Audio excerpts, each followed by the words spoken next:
Have you ever wondered what it would be like to go to school and not have homework and have shorter days? That's what schools are like in Finland.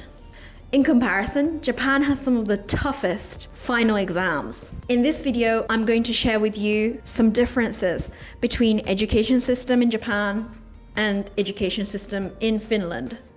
My name is Eureka Chiara and I'm passionate about improving education in Japan, especially in the English sector, but education in general. One of the major things that struck me when I first started working in the education system in Japan is that teachers are extremely pressured. While publicly, teachers in Japan are viewed at a high standard, they are also under a lot of stress and pressure. And actually, the teachers' rooms is one of the worst environments I experienced in Japan.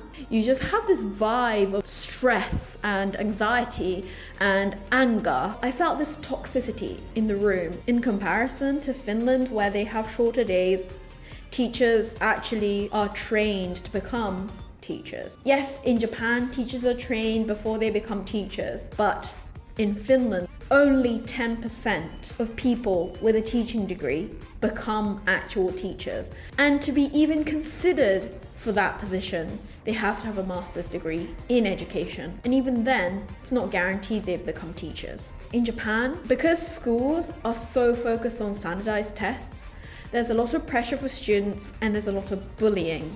The word for that is ijime in Japanese. And that's something that happens all the time. In order to pass the standardized tests in Japan, students go to cram school after school.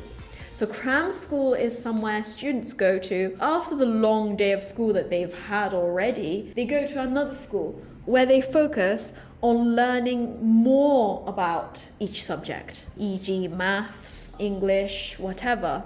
In comparison, students in Finland have hobbies. Just imagine having a hobby, guys. In Japan, people wouldn't have hobbies.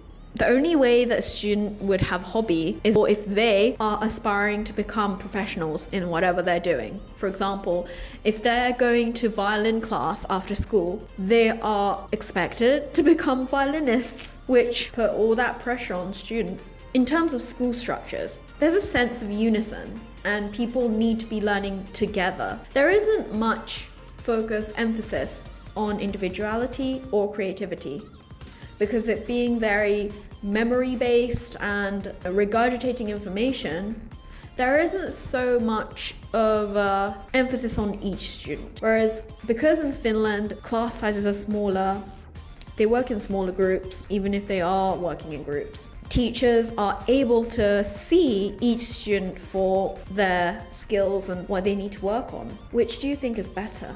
The education system in Japan or that of Finland? Let me know in the comments section down below and subscribe if you think that we need this change and we need to talk about this. Take care, guys.